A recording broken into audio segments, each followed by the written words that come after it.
RSS और बजरंग दल पर प्रतिबंध लगाने को तैयार कांग्रेस। कर्नाटक सरकार कभी भी संघ पर बैन लगा सकती है मुहर।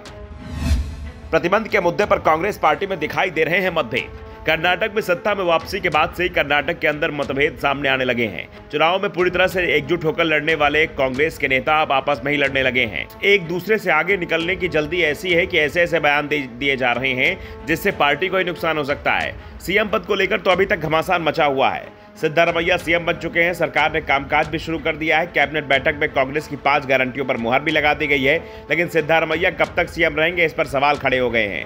सीएम के खेमे के विधायक और मंत्रियों का दावा है कि सीएम की पोस्ट का कोई बंटवारा नहीं होगा। हाईकमान ने भी 2.5 साल जैसी बात नहीं की है। सिद्धारमैया ही 5 साल सीएम रहेंगे, तो दूसरी ओर डिप्टी सीएम के गुट के विधायकों का दावा है कि सोनिया गांधी ने इस बार डीके से वादा किया है कि 2.5 साल बाद में उन्हें कुर्सी सौंपी जाएगी। वो सीएम बनेंगे क्योंकि उन्होंने कांग्रेस को सत्ता में वापस लाने में सबसे ज्यादा मेहनत की है। 2.5 साल सड़क पर संघर्ष किया और उसकी कीमत भी चुकाई। 2.5 साल का फॉर्मूला क्या है और वो पूरा होगा भी या नहीं, इस पर तब सवाल बने हुए हैं। लेकिन इस समय सवाल सिद्धारमैया कैबिनेट में चल रहे टकराव को लेकर है। दरअसल बजरंग दल और आरएसएस पर प्रतिबंध लगाने के मामले में सिद्धारमैया के कैबिनेट सहयोगी आपस में टकराते हुए दिखाई दे रहे हैं। कांग्रेस ने अपने चुनाव घोषणा पत्र में बजरंग दल जैसे संगठनों पर बैन करने का वादा किया था, वहीं आरएसएस पर भी प्रतिबंध लगाने की चर्चा की है। ऐसे में प्रस्तावित प्रतिबंध को लेकर कांग्रेस के भीतर ही मतभेद हो गए हैं। प्रियांक खड़गे ने बयान दिया कि अगर राज्य में शांति भंग होती है तो सरकार भगवा संगठन पर प्रतिबंध लगाएगी। वहीं खड़गे के बयान का वरिष्ठ मंत्री जी परमेश्वर ने खंडन कर दिया है।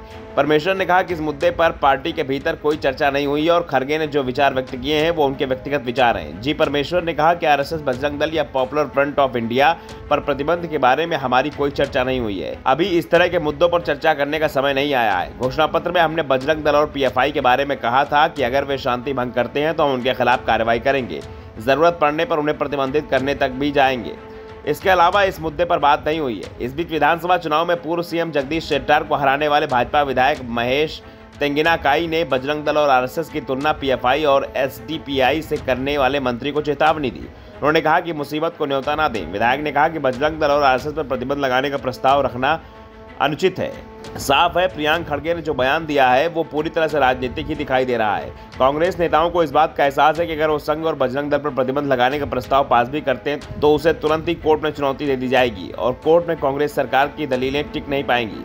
दूसरा, अगर संघ और बजरंग दल पर प्रतिबंध लगाया जाता है तो बीजेपी कर्नाटक के साथ ही दूसरे राज्यों में खासतौर पर जहां चुनाव होंगे वहां बड़ा मुद्दा बना सकती है।